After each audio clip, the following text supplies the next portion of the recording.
Thank you. Oh, go ahead.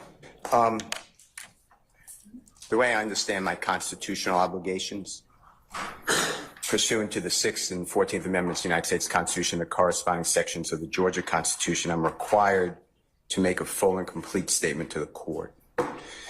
For the record, and if God forbid this goes up on appeal for the appellate courts or another tribunal, commission, or administrative body, I was told, based upon information and belief, that when we arrived at 8:30, 9 o'clock today, we did not come into your courtroom until almost 11:30.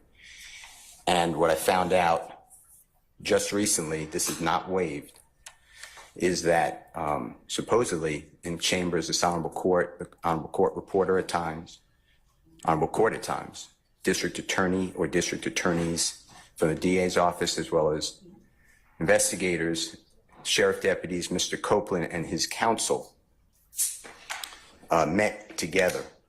None of the defense team, to my knowledge, was aware that this was going on. It was told, based upon information and belief, that it was told to the district attorneys that Mr. Copeland intended to plead the Fifth Amendment. Then I was told, based upon information and belief, that Adrian Love, the lawyer for Mr. Copeland, and this court were together, and Ms. Love made representations that John Melnick supposedly spoke with some attorneys for the accused and wrote an email to Ms. Love, to Adrian Love, stating that Mr. Melnick does not represent the witness, and that Mr. Melnick wrote an email saying F you, and then somehow that email was CC'd to me. That never... Mr. Steele, can I interrupt you just a second? I'm kind of disturbed because that's ex parte. All that was an ex parte conversation. How did you find out about any of that? Well, I'm disturbed too. And the reason I'm asking you a question. How did you find out about it? I'm going to ask you the question. Okay.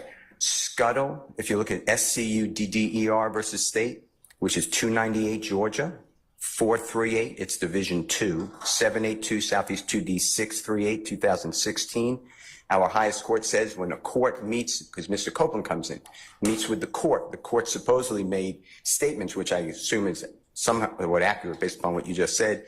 We're entitled, Mr. Williams and every other person wrongly charged here is entitled to be present. That's a critical stage. It's just like when you meet with me, and you and Mr. Adams meet with me, and others have met with me. It's those are ex parte for a lot of different other reasons, but I will certainly note that for purposes of record. Well, I'm going forward. What I was told was that Mr. Copeland said... And you haven't answered my question yet. I'm not going to answer that question.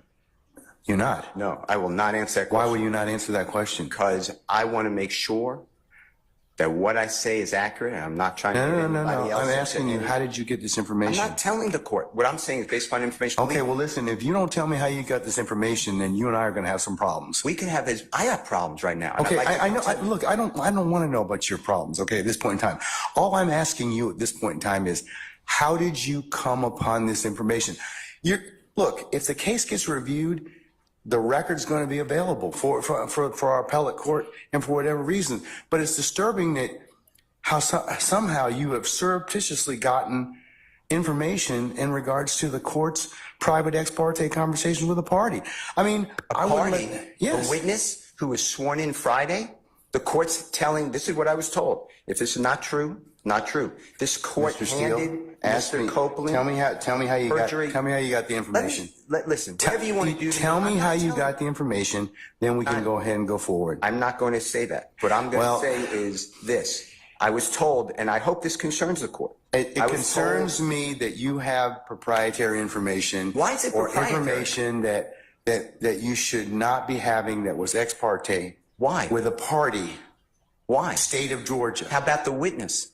How about Mr. Copeland, who supposedly announced he's not testifying and he'll sit for 2 years, and then supposedly this honorable court, or excuse me, let me rephrase that, this court supposedly said, I can hold you until the end of this trial. Ms. Hilton supposedly said, actually, all of the defendants and then all 26 people are disposed of. If that's true, what this is is coercion, witness intimidation, ex parte communications that we have a constitutional right to be present for. So I understand that you're upset towards me, but I don't know what I did. Mr. Steele, I still want to know, how did you come upon this information? Who told you? What I want to know is why wasn't I there?